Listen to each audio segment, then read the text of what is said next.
Coucou mes petites citrouilles! Bienvenue dans ce nouvel épisode de Petites Obsessions. Mon nom est William et je suis accompagné de ma co-animatrice aussi colorée qu'un arbre en octobre, Hélène. Merci, j'aime ça cette comparaison. Je pense qu'on devrait trouver un surnom à nos auditeurs à chaque nouvel épisode. Tu veux dire à notre co-animateur, pas à nos auditeurs? Ben t'as dit coucou mes petites citrouilles. Ah, à nos auditeurs, oui, je pensais qu'il parlait de toi avec l'arbre en octobre. Tu sais, moi j'avais mais un oui. prof d'histoire au cégep qui nous appelait genre ces alligators volants ou ces pingouins pas de genoux. Comme il trouvait tout le temps des surnoms vraiment fuckés. Fait que ça me rappelle ça. Je l'aimais bien. Mais aujourd'hui, c'est les citrouilles. Mais malgré mon intro automnale, ben l'épisode sera pas à thématique d'Halloween. Ouais, sorry. pas en tout. Vous pouvez toujours retourner écouter notre épisode de l'année dernière sur le sujet si ça vous manque. Par contre, on va quand même vous parler de potiron. Ouais. Parce que on parle alimentaire. Ben potiron, bonbons aussi. Mhm. Tu sais, tout ça, Tout c'est est lié, là-dedans. là. Il y a des friandises à l'Halloween, mais on va parler justement d'alimentation aujourd'hui. Exact. Donc moi, j'ose pas trop dévoiler ton sujet, mais ça tourne autour des diètes un peu. Ouais, exactement. Ben, de ma propre expérience, je déroge un petit peu là, du programme habituel. On n'est pas dans l'historique aujourd'hui, Non, on est dans c'est l'historique ça. d'Hélène. Exactement, voilà. J'aime ça, puis ensuite, ben moi, je vais jump in avec la conservation des aliments. Donc, vraiment, ce qui va au frigidaire ou non. Mais là, le temps avance, puis notre chanson thème est assez attendue dans le frigo, justement, fait qu'il faut la laisser sortir. Let's go! Let's go!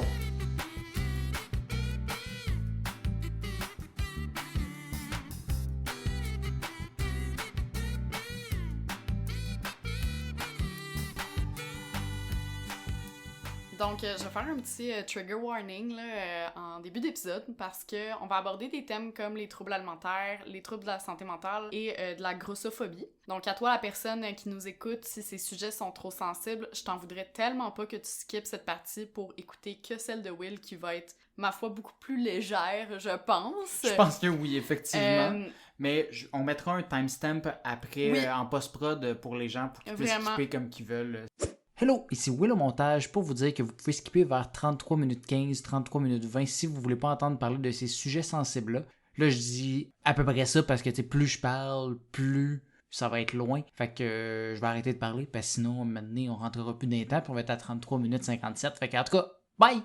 Très sincèrement, votre bien-être est tellement plus important que nos codes d'écoute, là. Surtout que on n'est pas nécessairement le podcast le plus écouté non plus. Mais sachez qu'il y a aussi des ressources qui existent pour vous soutenir là-dedans, puis je suis de tout cœur avec vous. Au départ, je me disais, oh yes, on va parler d'un de mes sujets préférés aujourd'hui, la bouffe, hein? Yes! Sauf qu'en même temps, ben, je me suis rappelé que je suis quand même difficile côté nourriture, hein? Je mange rien qui vient de l'eau, donc tout ce qui est poisson, crustacés, pis tout ça, irk. Saumon fumé, miam miam. Ah ouais, non, dégueulasse. Les champignons, ça m'écoeure. Le goût des cerises ne me revient pas. Et ça, c'est sans parler de tous ces aliments que mon corps ne tolère pas. On va y revenir un petit peu plus tard, voilà. Okay. Mais je suis aussi une femme née dans les années 90. Je sais pas si tu sais ce que ça veut dire, ça?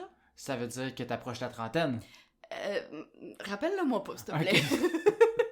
Non, ça veut dire que je compte même plus le nombre de fois que j'ai vu des articles de magazine avec pour titre « Comment perdre 7 kilos en 7 jours », comme si c'était vraiment une bonne idée, là. C'est ça, c'est bon pour la santé, 7 kilos en 7 jours. Oui, c'est ça. Ça veut aussi dire que j'ai appris très tôt qu'une fille en date, ça commandait une salade sans vinaigrette et non le burger juteux qui lui faisait tant envie. Puis que c'était donc important de faire la planche pour avoir un ventre plat, mais pas d'être une planche au niveau de la poitrine par contre, hein. On veut un ventre plat, mais on veut un beau tour de poitrine aussi.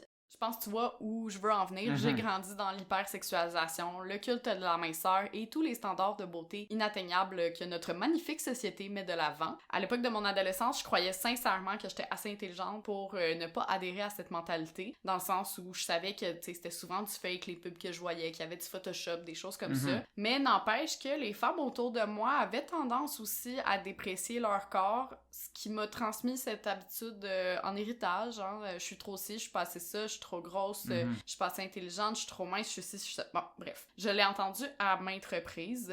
Puis ça, autant de femmes autour de moi que, mettons, même de femmes dans les films. Je pense dans Mean Girls, si je me souviens bien, il y a un passage où elles sont toutes devant le miroir les 4 filles, dans le fond, à dire leurs défauts de « Ah, j'ai des dents de lapin, je suis trop grosse, justement. » Ouais, même si dans Bla, une bla. comédie, ça reste quand C'est même ça, puis que tu sais, je veux dire, c'est c'est leur un- réalité, fait que c'est intéressant C'est de un le film voir, que mais- j'adore, mais c'est vraiment culture 2004. Aujourd'hui, ça passerait pas, là. Mais je te dirais que ce qui m'a réellement fait prendre conscience que j'ai longtemps et inconsciemment eu un rapport malsain à la bouffe et à mon image corporelle, outre le fait que je travaille en pub, c'est le balado à plat ventre de Looney. Je l'ai binge écouté au début du mois et honnêtement, c'est le genre de contenu qui devrait être présenté dans les écoles tant c'est un sujet important pis c'est tellement bien vulgarisé. Fait qu'aujourd'hui, j'avais, oui, envie de te parler de la culture des diètes, mais surtout de ma propre expérience, parce qu'on va se le dire, il existe autant de régimes que de gens sur cette planète pour tomber dans cette spirale infernale qu'est le régime, dans le sens où j'ai déjà vu une émission française où des gens parlaient des pires diètes qu'ils avaient suivies, comme petit pot de bébé, soupe aux choux, puis même un régime de couleur, genre la personne, elle mangeait juste des aliments rouges la semaine 1, juste Comme des les aliments M&M verts. rouges. Ouais, non, je pense pas, là, mais tu sais, tu vois le genre. Ouais. Puis, ben, aussi, je préfère me concentrer sur ma propre expérience parce que, ben, Looney, justement, elle démystifie extrêmement bien et mieux que moi ce sujet complexe avec des données scientifiques, des entrevues avec des experts. Puis, bon, bref, c'est une excellente vulgarisation. Fait que tant qu'à répéter, tu préfères y aller plus Exactement. d'un côté personnel. Exactement. Fait que oui, aujourd'hui, comme je l'ai dit d'entrée de jeu, je déroge un petit peu du programme habituel, je répondrai pas à une question niaiseuse et je ne ferai pas de palmarès loufoque. J'ai envie vraiment de m'ouvrir sur un sujet qui n'est finalement pas si anodin que ça et je me dis que ben j'ai cette tribune là avec le podcast, aussi petite soit-elle, donc autant en profiter pour faire passer des messages qui peuvent être importants d'entendre à certains moments de vie. Puis ben c'est thérapeutique pour moi aussi, donc c'est aussi pour toi, c'est pas juste pour les auditeurs. Ce sera peut-être pas toujours joyeux ce que je vais dire, mais j'ai essayé de rendre ça le plus léger possible, puis je t'invite, Will, à interagir avec moi pour essayer de justement rendre ça encore plus léger. Moi, je vis très bien avec ça, mon histoire se finit plutôt bien. C'est une phase de ma vie par laquelle je pense que beaucoup de personnes passent aussi, beaucoup de personnes se posent des questions, fait que j'ai vraiment envie que ce soit, oui, un témoignage pour que les gens prennent conscience qu'ils sont pas nécessairement seuls face à ça, mais je veux dire, au final, ça va très bien, là, fait que... C'est ça, faut pas s'inquiéter, là, faut avec pas le appeler sourire. Exactement, tout de suite, non, c'est ça.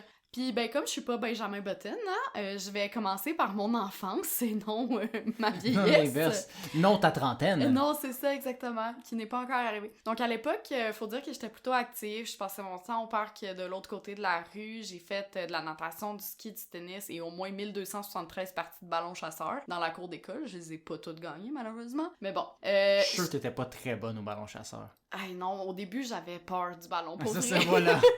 Mais ça me faisait courir. Ah, c'est bon. Ça.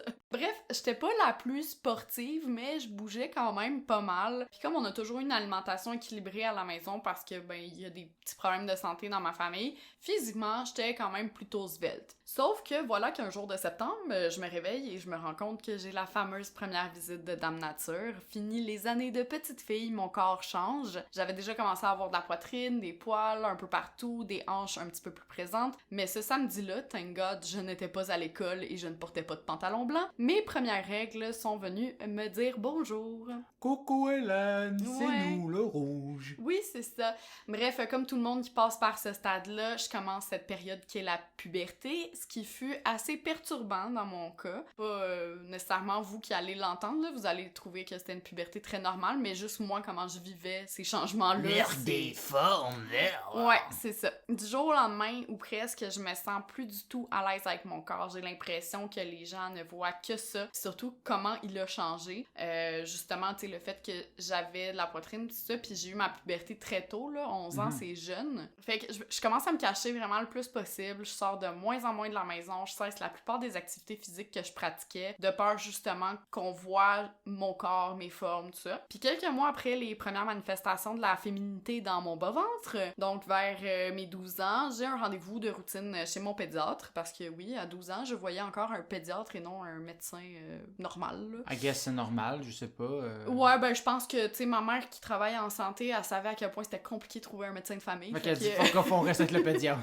C'est ça, exactement. Donc, il me demande d'enlever mon chandail pour bien m'ausculter, tout ça, ce qui est normal dans un rendez-vous chez le médecin. Mais on s'entend, même si je suis de nature un peu pudique, habituellement, ça va quand il y a un médecin, ça me dérange pas plus que ça, parce que, bon, je sais que c'est un professionnel de la santé, puis c'est pour être sûr que tout va. Sauf que cette fois-là, je me rappelle, puis je le sens encore, comment je me suis pas sentie à l'aise pantoute d'enlever mon chandail. Pourtant, il m'a déjà vu plein de fois là, sans chandail. Le même médecin, là. Le même médecin, là, il me suit depuis que je suis bébé. Tu sais, c'est lui qui a fait mes premiers vaccins, tout ça. Mais bref, cette fois-là, je suis vraiment consciente que je suis pas bien, je suis pas à l'aise. De me montrer comme ça, c'était vraiment le summum de la vulnérabilité là, à l'époque là, que j'avais vécu. J'ai vécu d'autres aventures qui ont fait que j'ai été beaucoup plus vulnérable. Mais bref, je finis par remettre mon chandail, puis il décide de me mesurer, de me peser, comme tout rendez-vous de routine. Là. Je sais plus trop quelle taille je faisais, probablement vers les 1m50 parce que, justement, comme j'ai eu ma puberté très tôt, j'ai fini ma croissance très vite aussi. Par contre, je me souviens que la balance indiquait 49 kilos. Et là, mon pédiatre regarde ces données selon la courbe de croissance, puis qu'est-ce qu'il me dit pas?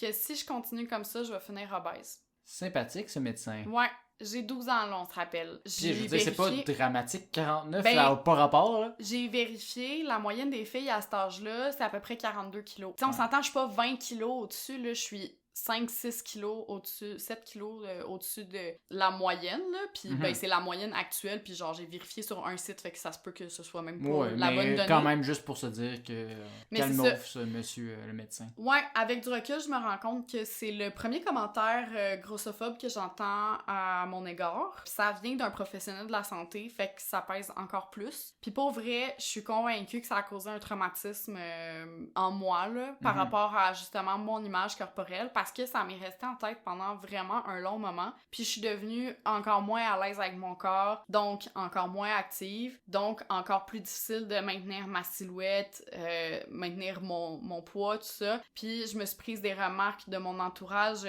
jamais, tu sais, méchantes, tout le temps dans la bienveillance, mais reste que, tu sais, c'était tout le temps des trucs comme « tu devrais bouger plus » ou « t'es pas assez active, tes frères, ils font plein de sport, pis tout ça, pourquoi toi, tu restes en cabané et tout », mais veux pas, tu sais, je veux dire, je veux pas assumer comment c'était pour mes frères, mais j'ai l'impression que pour les gars, il y a moins de questionnements par rapport à ton image corporelle. Genre, oui, le fait de muer, c'est quelque chose, c'est une étape peut-être difficile à passer, pis tout ça, je suis pas un homme, mais... Ouais, ben, on a les mêmes standards, les mêmes choses de notre côté en tant qu'homme, là. On s'entend, ce qu'on nous bombarde, et encore plus pour les jeunes d'aujourd'hui, c'est les physiques de super-héros, où les acteurs sortent de plus en plus dans les médias en disant qu'ils veulent plus vivre ces régimes-là. C'est un enfer, ils font juste ça 24 heures sur 24, puis c'est pas maintenable même pour eux. Fait qu'on ait ça comme standard en tant qu'homme aussi, c'est très très nocif. Clairement. Mais je veux dire, ça n'enlève absolument rien à vous, les femmes. Non, c'est ça, mais tu sais, j'en ai vu tellement, on dirait aussi des pubs de genre Dove qui, tu sais, veut redonner la confiance en soi ou Always aux jeunes filles. Puis on n'est pas préparé à ces changements-là. Peut-être que c'est différent aujourd'hui, mais on dirait que, tu sais, oui, on parlait des règles puis tout ça dans les cours d'éducation sexuelle, mais déjà, le premier que j'ai eu, c'était justement vers 11-12 ans. J'avais déjà mes règles, tu sais, comme... Puis il y en a qui les ont encore plus tôt que ça. C'est très tôt, là, 11 ans. Là, en moyenne, c'est plus vers 13-14 ans, je pense. Mais reste que, tu sais, on n'est pas préparé à ça. Puis moi, une chance, j'avais une mère infirmière qui m'a comme expliqué ça. Puis qui m'a aidé à passer au travers de ça. Mais tu sais, ma mère, je lui ai dit vraiment plus tard que j'avais, à un certain moment, une piètre image corporelle de moi. Alors que, tu sais, aujourd'hui, c'est le plus gros que j'ai jamais été de ma vie, là. Mon IMC pète des scores, là. Yes, une bonne note! Ouais, non, c'est ça. Je m'en passerais, mais bon. C'est pas de même, ça marche, ok. Non, c'est ça. Mais on va y revenir à l'IMC. Mais bref, tout ça pour dire que c'est comme le premier vraiment gros traumatisme que je vis. Alors que, je veux dire, je suis pas grosse, là, tu sais. Ouais. Fait que je me dis, mon Dieu, qu'est-ce que d'autres vivent? Donc, vers 15-16 ans, j'ai comme un déclic à force de, justement, me prendre certaines remarques, de voir plein de choses, justement, dans les magazines, les médias, les choses comme ça, à la télé. Je m'inscris au gym avec une amie, puis j'y vais...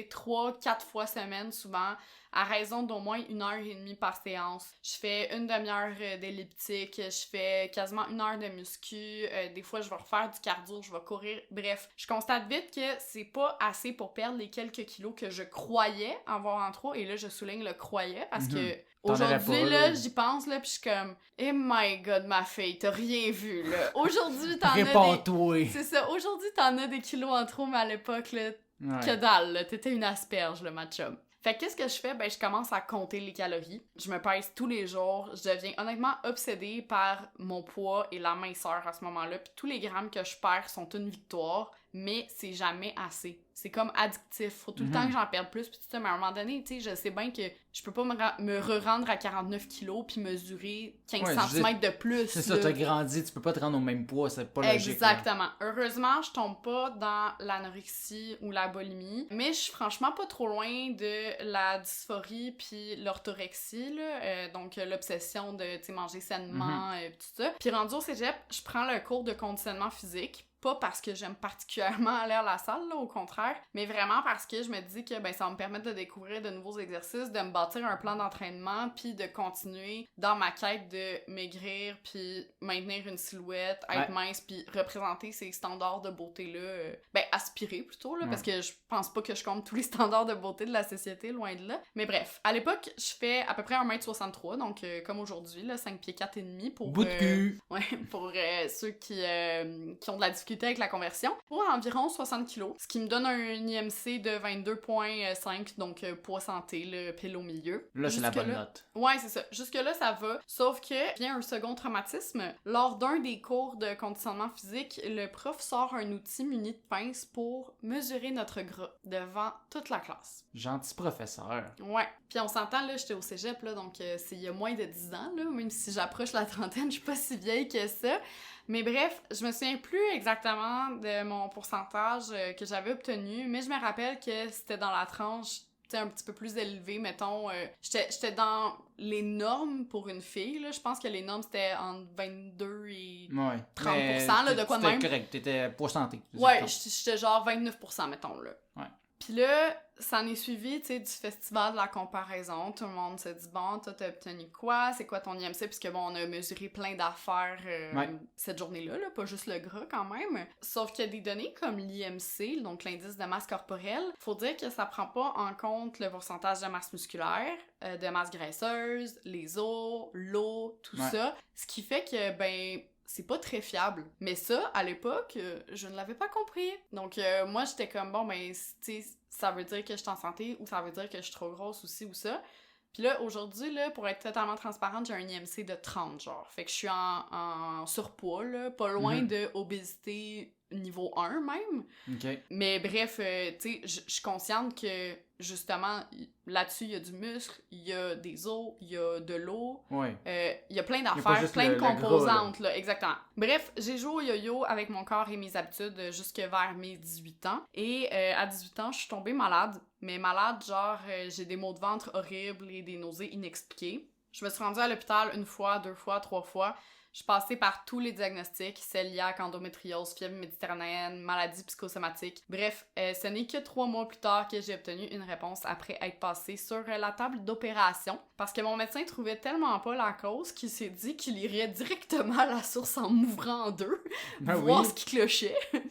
Donc, tu sais, là, je le dis aujourd'hui, mais pour vrai, avec le sourire puis le rire, parce que je trouve ça complètement ironique de pas, tu sais, de pas être capable de voir qu'est-ce qu'un être humain a sans passer par la case opération, parce que le résultat, c'est que j'ai fait une appendicite. Ben, il fallait le voir à l'intérieur, ça, tu peux pas le deviner dans tes yeux. Non, mais habituellement, tu fais une prise de sang ou, tu sais, t'as mal d'un bord du ventre. Moi, j'avais mal partout, là. Genre, j'avais mal en ça, haut, c'est ton existence. Ben, on y reviendra, mais en fait, c'est que mon appendicite, c'était ce qu'on appelle une appendicite silencieuse. On était en juillet quand je me suis fait opérer, puis mon appendicite se serait déclenché en avril, selon l'estimation des médecins. Je sais pas si tu sais ce que ça fait, là, vivre avec une appendicite pendant 3 mois, mais moi, j'étais en fin de session en avril. J'étais tellement préoccupée par d'autres affaires que ma santé avouer que j'ai même pas entendu ce signal d'alarme-là parce que j'étais vraiment à fond dans étudier mes examens, etc.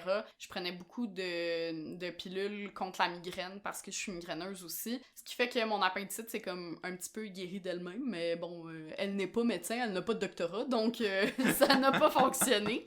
Puis c'est aussi que les douleurs venaient en fait attisser leur toile un peu partout dans la région de l'abdomen. Donc j'avais des adhérences, c'est-à-dire des tissus cicatriciels un petit peu partout, sur tous mes organes, pancréas, foie, ovaire, intestin, etc. Puis heureusement, tout était bien, qui a fini à peu près bien. Je dis à peu près parce que 2 ans plus tard, je recommence le même circuit avec les mêmes symptômes. Faut savoir qu'on m'a pas enlevé l'appendice parce que comme elle avait déjà... Elle s'était guérie par elle-même. Ouais, comme elle s'était guérie par elle-même, tu sais, le gastro-entérologue a dit, ben, il y a très peu de chances que tu en refasses une. Donc, tant qu'à me faire un 3e trou, ben, on va pas te l'enlever. Mais c'est ça, donc là, je recommence ce circuit-là, puis là, je me dis, pour vrai, là, j'espère que c'est pas une autre crise d'appendicite. Mais non, cette fois, bonus, je me mets en plus à vomir de la bile aux 20 minutes, donc vraiment, ça va bien. C'est parti pour 2-3 visites à l'hôpital en l'espace d'une dizaine de jours. Je commençais mon premier stage universitaire en plus, fait que très bon pour la première impression. Mais bref, j'ai tellement mal au ventre que je perds du poids à vue d'œil. Littéralement, là, j'ai fondu, je pense que j'ai perdu 7 kilos en 3-4 semaines, là, quelque chose comme ça. Puis je suis tellement incapable de parler aux médecins parce que je suis en douleur. Je peux pas leur expliquer comment je me sens. Ma mère, elle sert de traductrice français-anglo, là, littéralement. Puis on décide de m'hospitaliser une nouvelle fois. Et là encore, on voit qu'il y a des anormalités. On voit que des enzymes sont très élevées par rapport à la norme. Mais on comprend pas ce que c'est ou plutôt d'où ce que ça vient. Donc le diagnostic met vraiment du temps à tomber. Vous allez comprendre pourquoi. Et qu'à cela ne tienne, ben là, on rentre dans la partie un petit peu plus légère et rigolote de mon expérience. Fait que je vous autorise à rire. On sort les confettis. Mais je finis par apprendre que j'ai un syndrome du côlon irritable. Ça, là, c'est une condition chronique du tube digestif. Chronique, ça veut dire qu'il revient même... non, en fait, surtout quand on ne l'a pas invité. Mais il y a des chroniques de Richard Martineau, là. Oui, aussi. Comme dirait ma mère quand elle a appris la nouvelle, ouais, c'est de la marde. Balloons. Oh là là là là! Ouais, j'ai eu la même réaction quand elle m'a dit ça. Pour ceux qui connaissent pas ça, tout le monde ne le vit pas de la même façon, même s'il faut savoir que le SCI, comme on l'appelle dans le milieu... les connaisseurs de la souffrance. Oui, c'est ça. C'est un diagnostic d'exclusion, raison pour laquelle ça a mis autant de temps avant que je sache vraiment ce que j'avais. Un diagnostic d'exclusion, grosso modo, ça veut dire que si t'es aussi brisé que moi ou la politique au Québec, tu te lèves un matin avec des symptômes inexpliqués qui vont et qui viennent, puis tu décides d'aller à l'hôpital à un moment donné, dans mon cas, parce que t'espères que t'es pas en train d'enfanter le démon. Littéralement. À l'hôpital, tu passes une batterie de tests pour ensuite te faire dire « Ben, c'est peut-être ça que t'as, mais on en est aussi sûr que les numéros gagnants du loto. » Fait que toi, tu repars avec ça, puis ta dose de morphine, puis arrange-toi avec ça. Exactement. Puis moi, ben, j'ai gagné le jackpot, pas parce qu'ils ont trouvé du premier coup, non, mais parce que, en plus de mes intestins qui déconnent, mon foie, il s'invite au party une fois de temps en temps. Il se passe comme s'il y avait pas de lendemain, ce qui me provoque des nausées et donc qui fait que je vomis de la bile. C'est pas mêlant, là, j'étais à veille de l'inscrire à la voix pour qu'il montre ses talents de beatbox à tout le Québec parce que c'était quelque chose. C'est rendu Star Academy à cette heure. Oui, c'est vrai, t'as raison. Je sais pas s'ils prennent le beatbox là-bas. Je sais pas, mais bon, en tout cas, Charlie Pop a de la compétition. Ça, c'est un marché là, très niche. Ouais.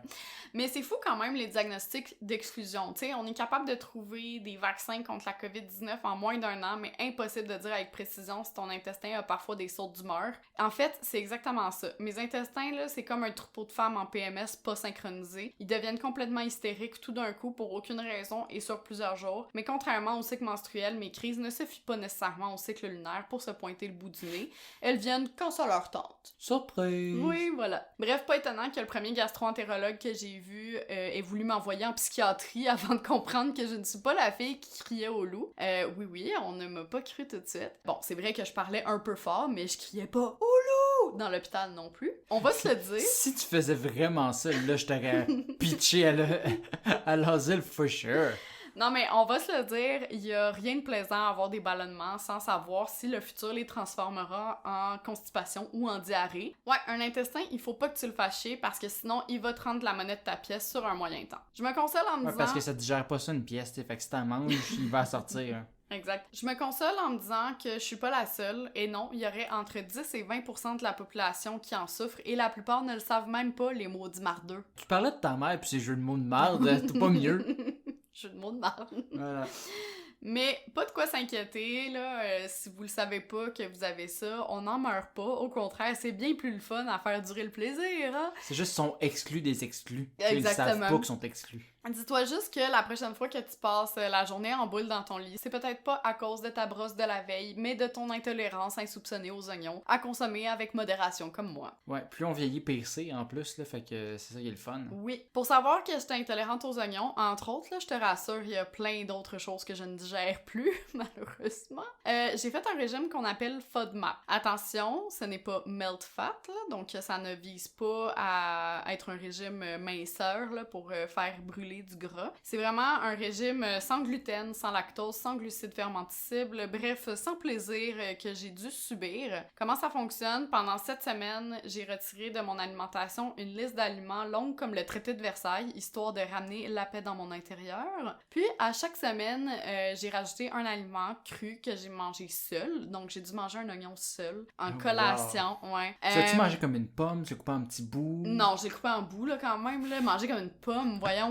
j'aurais encore mauvaise haleine, puis c'était il y a genre 7 ans. Puis, ben, c'est ça, après, ben, j'attendais de voir si c'était Hiroshima ou le Nirvana dans ma bedaine. Des fois, c'est automatique, d'autres fois, les bombardements, les ballonnements prennent plus de temps à se pointer. Fait que peut-être que j'aurais pu maigrir finalement, mais bref, c'est pas ça l'objectif comme tel. Fait que j'ai fait ce magnifique régime et franchement, depuis, ça va mieux. Je connais les aliments que je tolère moins et je sais même anticiper une crise. Et oui, tu sais, j'ai dit que mon médecin voulait d'abord m'envoyer en psychosomatique, mais ça, c'est parce que les intestins sont remplis de terminaisons nerveuses, puis on l'appelle le deuxième cerveau. C'est le nid de ta sensibilité et de ton stress, puis c'est pour ça d'ailleurs qu'on a mal au ventre quand on a le trac, par exemple, ou quand on est stressé. Intéressant. Ouais. Mon poids a ensuite été assez stable pendant 6-7 ans jusqu'à ce que cette fameuse pandémie survienne. Jour 3 de la pandémie, ce que je croyais être une crise de mon syndrome est en fait une gastro de la mort que j'ai affectueusement partagé à mes parents. Et qui c'est généreux quand même. Oui! Et qui m'a fait perdre 3 kilos d'un coup. Pour vrai, pendant une semaine, on a mangé que du riz en pyjama dans le salon. On avait l'air d'une gang de petits vieux dans un foyer pour personnes âgées. C'était magnifique à voir. Mais voilà que durant la deuxième vague, je suis tombée en grosse détresse psychologique. Heureusement, toi, Will, mes parents, ma psy et plein d'autres personnes ont réagi plus vite que la production d'OD. J'ai vu mon médecin en urgence qui m'a prescrit ce qui deviendra le pire cauchemar de l'adolescente que j'étais, du venlafaxine. Je dis ça parce que la venlafaxine, c'est un psychotrope dont les effets secondaires sont notamment les suivants. Je vais pas toutes les nommer parce que sinon ça va être long. Il y a entre autres maux de tête, nausées, bouche sèche, transpiration excessive, sueur nocturne, insomnie, somnolence, rêves anormaux, nervosité, confusion des idées, étourdissement, fourmillement, tremblement, fatigue, faiblesse, frisson, bouffée de chaleur, palpitations, perte d'appétit, constipation, diarrhée, vomissement, baisse de libido, impuissance, règles abondantes ou irrégulières, troubles urologiques, saignements intestinaux, agitation, hallucination, altération du goût, photosensibilité, perte de cheveux, tachycardie, agressivité, éruption cutanée, convulsion, perte ou prise de poids. Si bon, elle t'a dit que tu ne nommerais pas toutes, là. On dirait que tu viens de nommer ta personnalité au grand complet, là. Mais j'ai heureusement pas eu tous ces effets secondaires, même si j'en ai vu une couple là-dedans. Il y en avait qui étaient pré-venlafaxine aussi, fait que oui. c'est ça. Mais un des gros effets secondaires que j'ai eu, c'est que j'ai pris 15 kilos avec ce médicament-là. Donc, je suis rendue aujourd'hui à un beau 80 kilos pour toujours 1m63. J'ai l'air d'un filet de bœuf dans la moitié de mes vêtements, tellement ils me font plus. Moi, c'est pas un muffin top que j'ai, c'est un snowman top, ok? Tellement j'ai des petits bourrelets un petit peu partout. Mais j'étais déjà à terre mentalement, puis je mentirais si je te disais que de voir ce changement de chiffre sur la balance, ça n'a pas été une claque de plus, très franchement. On dirait que juste l'idée de penser à cuisiner une salade bien santé, ben ça me fait grossir. Puis on s'entend, je viens d'une famille de sportifs, puis de personnes surtout dans le milieu de la santé. Fait que de voir que je suis aujourd'hui la plus, disons, confortable de la famille, ça joue quand même sur mon estime, alors que, justement, j'ai toujours eu un poids santé. je l'ai dit tantôt, là, maintenant, je suis dans la catégorie surpoids selon l'IMC, même si j'essaye pas trop de me fier à ça. Puis des remarques et des conseils, ben, j'en ai reçu presque autant que des dick pics, et surtout de façon non sollicitée. Comme moi, je n'ai jamais envoyé, faut non, pas préciser. Toi. Ni des dick pics, ni des conseils non sollicités. Mais je sais que ma génétique, la prise des antidépresseurs et ma maladie chronique pèsent aussi beaucoup dans la balance de mon poids actuel et de celui sur mes épaules. Je réalise à quel point aujourd'hui, il y a encore le privilège de la minceur dans notre société. Avec mes 15 kilos en plus, je suis passée d'une taille small à large. What about les femmes qui sont plus en chair ou plus musclées ou plus grandes ou name it que moi? Je veux bien ne pas avoir un ventre plat, mais toutes ces silhouettes-là ne sont pas nécessairement adaptées à un extra large ou aux tailles justement qui sont plus habituelles dans les magasins. D'un autre côté, la société nous incite toujours à devenir la meilleure version de nous-mêmes, puis les diètes sont des moyens d'essayer de nous convaincre qu'on peut l'atteindre, mais malheureusement, cette version-là de nous-mêmes, elle est rarement une qui fit pas dans les standards de beauté ou qui est grosse, en particulier justement au niveau du poids. Surtout sachant que 95% des régimes finissent en échec, c'est-à-dire que les gens reprennent leur poids dans les 2 à 5 ans après avoir suivi un régime. C'est trop drastique souvent aussi, puis c'est pas maintenant.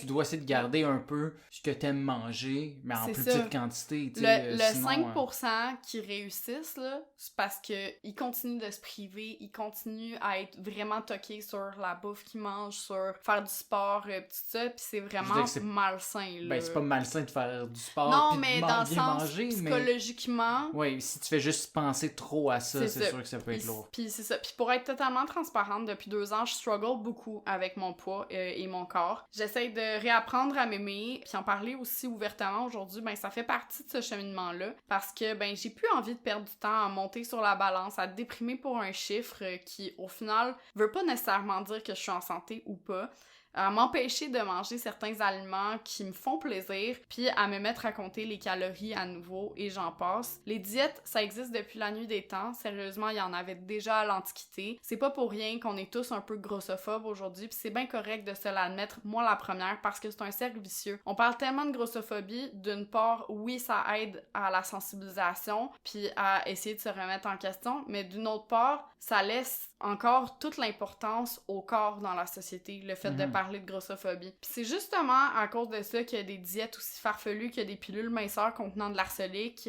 la glorification de la cigarette comme coupe-faim, ou encore la prise de sédatifs, ou c'est appelé le Sleeping Beauty Diet, prennent racine et représentent aujourd'hui une industrie plus lucrative que jamais. C'est 8,3 milliards de dollars, là, l'industrie de la diète et de la minceur. Donc à vous qui nous écoutez, qui n'êtes peut-être pas bien dans votre corps, je vous souhaite vraiment d'apprendre à l'aimer, à le chérir, à le soigner. Là, on dirait que je vous incite à marier votre corps, mais très franchement, je sais que c'est vraiment facile à dire parce que tout nous remet dans le face que notre prise de poids, ben c'est un échec. Mais sachez que la minceur, c'est ni un gage de santé, ni une promesse de beauté, puis je vous souhaite juste d'être bien avec vous-même, c'est ça le plus important. Oui, ben c'est un incroyable témoignage de ton côté. Puis oui, effectivement, le poids n'est pas gage de santé. Je connais des gens qui sont beaucoup plus gros que toi et moi et qui peuvent courir un marathon. Non, c'est ça, donc là. Tout dépend. Il faut toujours doser. Honnêtement, là, quand j'étais plus mince, j'étais moins en forme qu'à certains moments aujourd'hui, mettons, tu sais. Fait que... Puis je suis beaucoup plus en chair aujourd'hui. Je sais qu'il y a beaucoup plus de groupes, tout ça, mais je peux tenir beaucoup plus longtemps, tu sais, mettons un squat, courir plus longtemps ou des choses que ça, que quand j'avais 16 ans puis que j'étais, tu sais, grosse comme un cure-dent, là. Ouais, non, c'est ça. Fait que c'est pas un gage. Écoutez votre corps de façon intelligente. Oui. Puis ne devenez pas des machines, des calculatrices pour rien. Faites juste utiliser votre gros bon sens. Encore une fois, merci pour ça, parce que ce que j'aime, c'est que ça montre un peu la versatilité de notre podcast, parce que on parle d'une obsession, encore une fois, là, mais d'une façon différente qu'on en parle habituellement, parce que notre but, c'est d'informer, mais jamais toujours de la même façon. En plus, puis même quand on parle pas de témoignages personnels, mais de concepts scientifiques, raconter une histoire, ou là, présenter une réalité de notre point de vue. Mais puis tu sais, je suis pas nutritionniste, rien. Je vous invite vraiment à aller consulter des ressources beaucoup plus spécialisées que nous si vous avez ce genre de issue-là dans votre vie ou des questions, des choses. Il y a des personnes tellement qualifiées qui peuvent vous aider là-dedans. Là. Oui. Puis c'est ça, nous, on n'a pas juste une diversité de sujets, Non. mais on a aussi une diversité de formats. Comme tu as dit, des fois, on se pose des questions, on fait des top 5. Ouais. Puis dans ces différents formats, il y en a un que tu as utilisé, mais Ouais. que j'ai jamais utilisé. Ouais. C'est-à-dire un quiz. Oh, j'aime ça, les quiz. Tu sais, on se rappelle dans l'épisode 2, tu as tenté de me faire deviner les activités loufoques dans les aéroports du monde. Ouais. Ou l'épisode 21, avec tes devinettes sur les programmes universitaires flyés. Ouais. Aujourd'hui, c'est mon tour de prendre le rôle de Patrice Lécuyer dans un quiz que j'ai... L'union fait la force! Ouais, ben là, c'est pas le nom du quiz. Aujourd'hui, le quiz s'appelle Frigo ou pas frigo. Oh, j'aime ça. Donc, tu comprendras qu'aujourd'hui, je répondrai à des débats sur la réfrigération des aliments, mais pas avant de t'avoir demandé la question suivante. Cet aliment va-t-il ou non au frigo? Ok, parfait. Il va y avoir quelques questions connexes ou fun fact par la suite. J'étais inspiré à faire ce sujet en pleine préparation du souper un soir récemment alors que je sortais une bouteille de sauce soya du garde-manger. Puis c'est là que On est des bons consommateurs de sauce soya. Ouais, mais c'est là que j'ai vu l'indication réfrigéré après l'ouverture sur la bouteille. Puis là, ma vie a été bouleversée. Ben, la mienne aussi. J'ai jamais réfrigéré ça, de la sauce soya. Est-ce que j'aurais dû? Est-ce que je me suis lentement intoxiqué dans les dernières années? Ou est-ce que les fabricants de cette sorte aimaient mieux être safe? Non, mais si ça se trouve, j'ai même pas un syndrome du côlon irritable, c'est juste la sauce soya qu'on n'a pas réfrigérée depuis toutes ces années. Mais c'est ça, fait que là, j'étais comme bamboozle, fait que ça m'a vraiment fait capoter, puis ça m'a rappelé une vidéo sortie il y a plus d'1 an de chef qui argumentait sur la réfrigération d'aliments sur la chaîne du magazine Bon Appétit. Bon Appétit! Ouais. Parce que c'est américain, fait qu'on dirait j'ai l'impression Bon qu'il appétit. faut que je le dise bon appétit, même Ouais. si c'est bon appétit. Donc, il faisait justement un débat sur est-ce que ça va dans le frigidaire, ça Ouais. ou non, puis après ça, il y avait des réponses du USDA. Du coup, j'avais envie de creuser un peu plus là-dessus. Puis c'est possible qu'il y ait des gens qui vont être outrés parce que j'ai trouvé. Donc là, comme la sauce soya, là, on se pose la question. Dans tous les cas, vous n'êtes pas obligé de m'écouter. Mais sache, Hélène, que plusieurs des réponses proviennent des recommandations du USDA, le département de l'agriculture américain, ou encore de recommandations du gouvernement canadien. Donc, Je vais écouter les recommandations du gouvernement canadien, mais les États-Unis... Non, mais je veux dire, les recommandations, je dis pas que les gens les suivent pour autant. Ouais. Donc, t'es prête, Hélène? Yes! Ok, allons-y avec un classique, les tomates. Frigo ou pas frigo? Bon, là, en France, nous, on les met pas au frigo, mais au Canada, on les met au frigo. Moi, je dirais pas frigo. Je pense que ça doit être température pièce. Exactement. Faudrait pas mettre les tomates au frigidaire parce que l'air frais modifie la circulation de l'air à travers la peau de la tomate.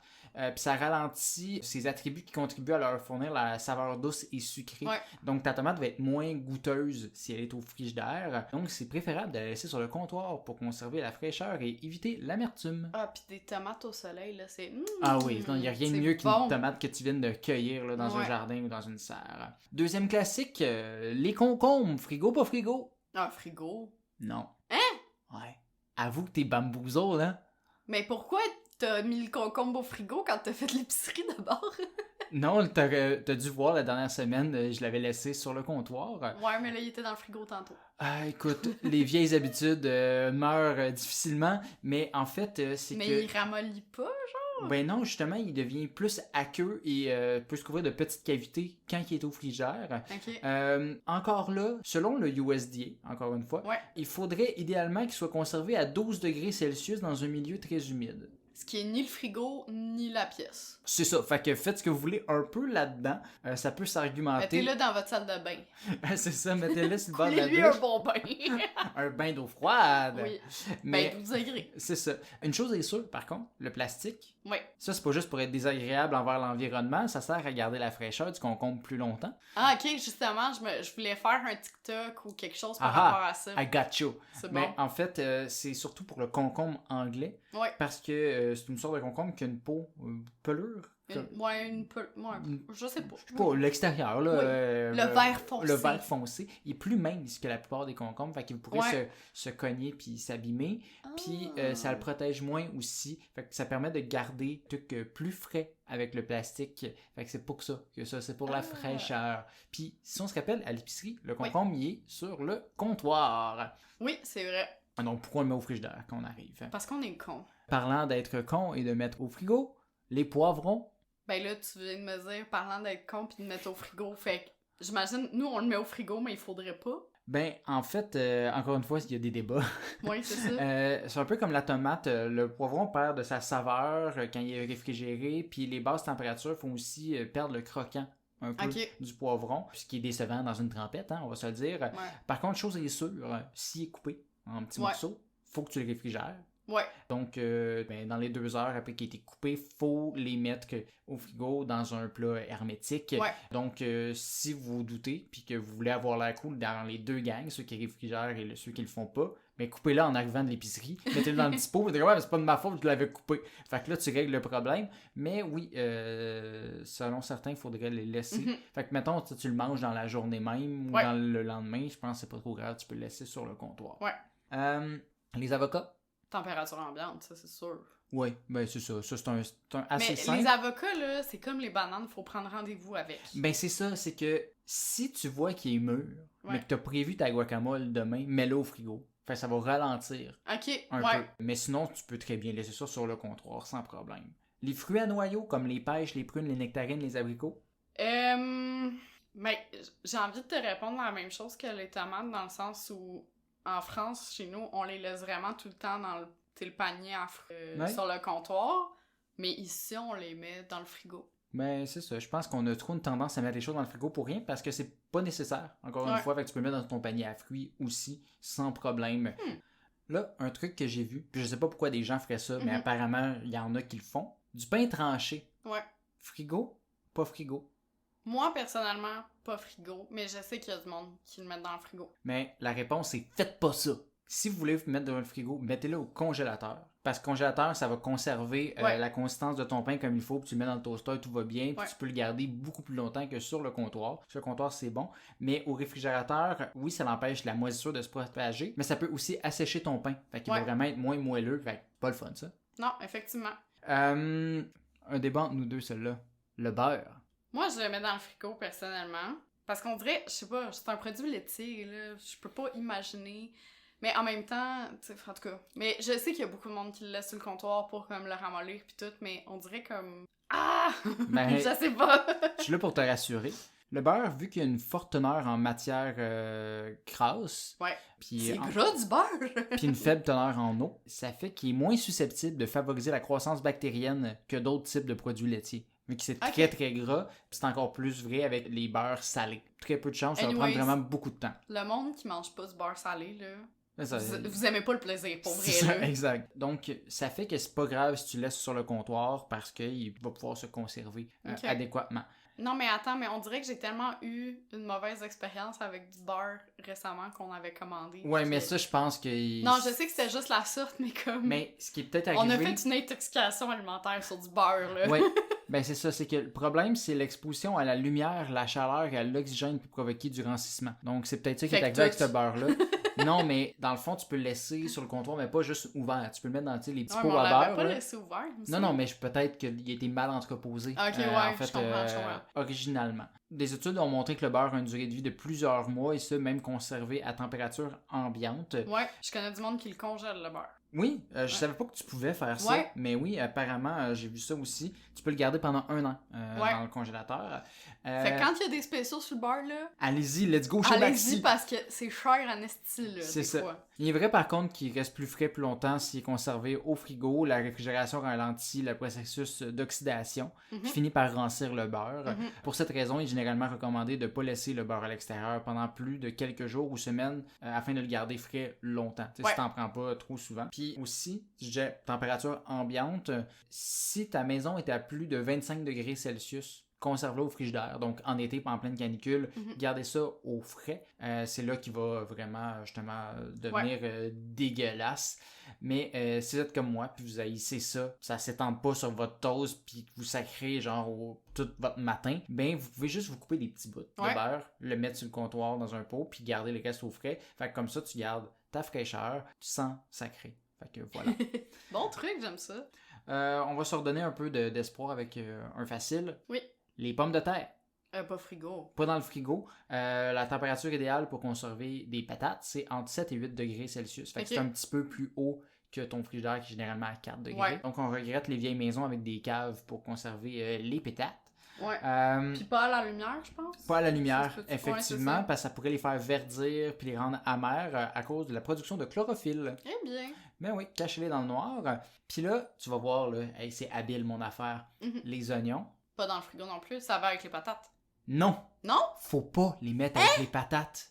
I am shook! C'est ça, faut que tu les gardes dans un endroit frais, encore une fois, dans un petit sac en papier, mais loin des pommes de terre. Les oignons produisent un gaz, puis de l'humidité qui peut faire pourrir les patates plus vite. Il vous faut un deuxième garde-manger, gang. C'est parce que l'immobilier, c'est tellement cher, là. Je peux pas avoir une pièce pour chaque fucking aliment. Ben, c'est ça. J'ai Oh my aussi God. été bien surpris parce que moi, c'est toujours un à côté de l'autre, fait que voilà. Ben, nous aussi, c'était dans un petit placard pas loin, là, de tout le reste. Ben voilà, c'est une mauvaise idée, gang. Maman, papa, vous avez fait une erreur! Oui. Mais ça, après, un oignon coupé en morceaux, mettez-le au frigo, bien sûr. Des noix? Ma mère, elle m'a toujours dit, une fois que tu ouvres le paquet, faut que tu les mettes au T'as- frigo pour pas que ça rancisse. Puis je sais qu'elle te l'a dit Elle récemment. me l'a dit en fin de semaine, puis j'étais C'est ça. comme, no way in hell qu'il faut faire ça. Mais oui, Oui, c'est vrai. c'est vrai. Ça change vraiment le goût, là, Ça si fait tu les qu'il- laisses sur le comptoir. C'est juste qu'il reste vraiment, il reste meilleur plus longtemps. Ouais, c'est ça. Fait que faites ça. Et là, attention, là, on va voir la vraie question. Les œufs. Même chose que les tomates puis les fruits. En France, on les met pas nécessairement au frigo. Ben, en France, je veux dire, il y a du lait non pasteurisé, Ouais. du lait longue conservation, là, qu'ils appellent, là, qui est pas réfrigéré. Fait il y a beaucoup de choses qui Qui sont différentes, mais sont les différentes, œufs, mais ouais. il y a une raison spécifique à ça. Puis c'est la salmonelle. Ah ben oui. Puis c'est pas qu'il n'y a pas de salmonelle en Europe, Mhm. mais effectivement, en Europe, les œufs sont conservés à l'extérieur du frigo versus Ouais. ici, en Amérique du Nord. Ce qui arrive, c'est que le ministère américain de l'Agriculture, le USD, encore Ouais. une fois, a déterminé que la meilleure façon de lutter contre la contamination par la salmonelle, c'est de désinfecter les œufs avant qu'ils atteignent le consommateur. Donc, ils font un gros lavage Ok. des œufs. Sauf que ce lavage-là, ça élimine les contaminants, oui, Ouais. potentiels, mais ça enlève également un peu du revêtement naturel de l'œuf, puis ça l'affaiblit la coquille. Ok, mais c'est ça, parce que la coquille est poreuse, parce que j'allais dire, on mange pas la coquille. Oui, mais fait que là, elle devient poreuse, effectivement. Donc, l'œuf, il n'y a plus de couche protectrice. Du coup, il faut conserver les œufs au froid pour éviter que des agents pathogènes s'y développent. Donc, les responsables de la sécurité alimentaire soulignent qu'une fois les œufs ont été réfrigérés, il est essentiel qu'ils le restent Mhm. parce qu'un œuf froid remis à température ambiante, mais ça peut transpirer, ce qui facilite le développement de bactéries qui pourraient pénétrer dans l'œuf par sa coquille affaiblie, justement. Puis là, il ne faut pas croire que les Européens, ils n'ont pas peur de la salmonelle. C'est juste qu'ils utilisent d'autres moyens pour se protéger qu'un lavage intensif. Par exemple, dans certains pays européens, des vaccins sont utilisés pour prévenir la salmonellose chez les poules pondeuses. Un autre complexe, celui-là, j'ai pas la réponse officielle, mais la mayo. Ben, moi, c'est la même chose, c'est après ouverture, comme le ketchup. Oui, Après ça, ouverture, dans le définitivement. frigo. Avant ouverture, pas Avant nécessairement, ouverture, non. Ça, c'est toutes les sources s'entendent, t'as pas besoin. À l'épicerie, c'est sur le Ben, c'est comptoir. En fait, Mais après ouverture, c'est parce que je suis comme, c'est des œufs, du vinaigre, tout ça. ouais, mais justement, selon plusieurs sources, justement, à cause qu'il y a beaucoup de vinaigre, Ouais. l'acidité prévient la formation de bactéries. Ok. Donc, ça protège, mais selon le USDA, C'est faudrait un environnement hostile. quand même faire attention. En tout cas, faut faire attention, c'est pas très clair. Fait que moi, j'aime mieux pas être responsable de votre prochaine intoxication alimentaire. Fait que réfrigérez-le quand même. Par Ouais, contre, parce qu'il me semble, je sais pas, là, moi, genre, tu sais, je vais pas me préparer un sandwich avec de la mayo d'avance. c'est comme- justement ce que j'allais te dire. Ça, c'est un mythe. Hein? Oui. Selon le USDA, toujours, les gens disent comme « Ah, j'ai été malade à cause de la mayo, été dehors trop longtemps, blablabla. Ouais. C'est pas la mayo le problème, ça va être ta viande. C'est ton jambon, ton poulet, etc. C'est ça qui a été trop longtemps à l'extérieur du frigo. C'est pas ta mayo. On pense que c'est la mayo à cause des œufs, mais ton œuf, mettons, tu as fait une salade de... Ouais, mais moi, je pensais, mettons, un sandwich aux tomates avec de la Non. mayo. Ben, de toute façon, Ça faites pas va là. être trop mou, ça va être C'est ça. dégueulasse. Faites Mais pas ça. tes mots de vente dans ton sandwich sont pas dus à la mayo, mais dus à ta viande, probablement. Hmm. Donc, Ben, cool. arrêtez-moi ça, gang. Un dernier pour la route, Mhm. sur aliments. Après ça, j'ai quelques Ouais. autres petits faits. Faut bien que j'en parle de la sauce soya. Ben là, t'as dit qu'il fallait la conserver au frigo. Ben, Selon l'étiquette. selon l'étiquette. Mais as-tu raison, l'étiquette? Ben, ce serait cave, là, de mettre une fake news. Ben, en fait, ça dépend de ton utilisation. Si vous êtes du genre à vider une bouteille en un mois, ben vous pouvez la garder dans le garde-manger, il n'y a pas de problème. Ok. Je pense que mes parents ont eu la même bouteille pendant genre 20 ans. Mais ça, c'est pas grave. En fait, il n'y a pas de risque de sécurité. Ouais. C'est vraiment une question de goût. Dans le fond, la qualité va diminuer si on la réfrigère pas. Ok, elle va être moins goûteuse. Elle va être moins goûteuse. Okay. Donc, vous devez en mettre un peu plus si ça fait longtemps qu'il est dans votre garde-manger. Mm-hmm. C'est pas ça qui a causé ton côlon irritable, Hélène. Quelques derniers petits faits en rafale pour la fin. Dis-moi, mythe ou pas mythe, mettons. On va y aller avec ça. Est-ce que les aliments encore chauds, mis au frigo, surissent? Ben, je sais pas s'ils surissent, mais mettons que, je sais pas, on a fait un plat de pâtes. Je vais attendre un petit peu que le plat refroidisse parce que sinon, ça crée aussi de la condensation pis tout ça. Puis je suis comme... Ugh. Ouais, ben effectivement, faudrait pas que tu remettes ton couvercle dessus direct pendant la conversation, mais c'est faux, y a pas de, ça surit pas. Le problème survient plutôt quand les aliments prennent trop de temps à refroidir. Fait que ce que le ministère de l'Agriculture, des Pêcheries et de l'Alimentation du Québec recommande, MAPAC! C'est la chose suivante, et je cite, après la cuisson, placer sans tarder les aliments dans des plus petits contenants peu profonds. Donc là, ça, dans le fond, c'est pour éviter que justement ça s'accumule puis que la chaleur reste au milieu.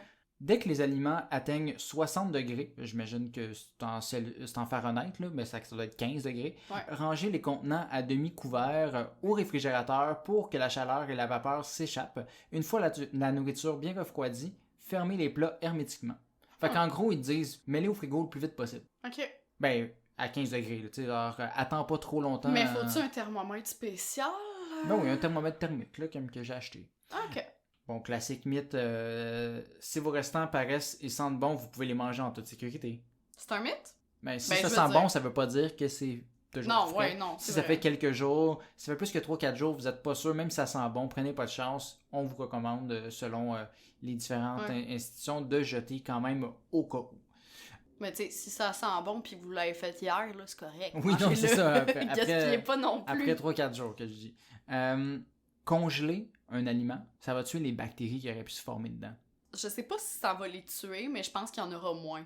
En fait, t'es mieux de congeler à l'avance, même si la congélation des aliments prolonge leur durée de conservation et cesse temporairement la croissance des micro-organismes. Fait que oui, tu vas en avoir moins parce qu'ils vont être plus lents.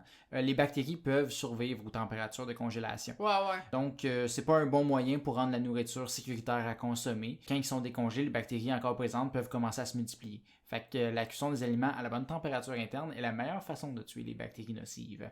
Assurez-vous d'utiliser un thermomètre pour aliments pour vérifier la température. Tu vas-tu mettre un lien affilié de ton thermomètre? Quasiment. Puis dernier fait intéressant avant de se quitter. Je pense que c'est connu. Mais la date meilleure avant. Ouais. Ça veut pas dire sécuritaire avant. Non. C'est plutôt un gage de qualité. Ouais, puis de fraîcheur. De fraîcheur. Donc, en précisant une date meilleure avant, le fabricant garantit la fraîcheur, le goût, la valeur nutritionnelle et toutes les propriétés de son produit. Of course, cette date-là est aussi plus tôt que la date de sécurité, ce qui protège doublement les entreprises. Fait que c'est comme pas juste que c'est plus bon, tu vas être malade, mais juste encore... Fait que notre boursin qui est bon 3 mois, dans le fond, il est bon genre 4 mois. Potentiellement. Fait inquiétez-vous pas systématiquement si une date est passée sur votre yogourt favori. Utilisez votre gros bon sens. Là, c'est un peu contradictoire de si ça sent bon de tantôt, mais regarde, il y a rien qui est parfait. Non, mais tu sais, ton yogourt, si la date était hier là, de péremption, il est bien mangez-le, il n'y a aucun problème. Mais si c'était il y a une semaine, regardez un peu. Si t'as une flore intestinale fragile comme moi... Prends pas de chance. Ça sera pas trop grave, mais ça se peut que tu ailles aux toilettes un petit peu plus. Ouais, c'est ça. Mais bon, voilà, ça conclut ma partie sur la conservation des aliments. Et du même coup, cet épisode de Petite Obsession, parce qu'on peut pas continuer de même à l'infini. Des fois, il faut qu'on aille faire autre chose. T'sais. Ben, on a une vie, là, à l'extérieur de tout ça. C'est ça, puis on va revenir dans 2 semaines. Exactement. Donc, dans 2 semaines, on se retrouve pour un nouvel épisode. On vous dit pas tout de suite qu'est-ce que c'est, pas parce qu'on sait pas c'est quoi, là. Je m'en souviens pas, mais on le sait, là.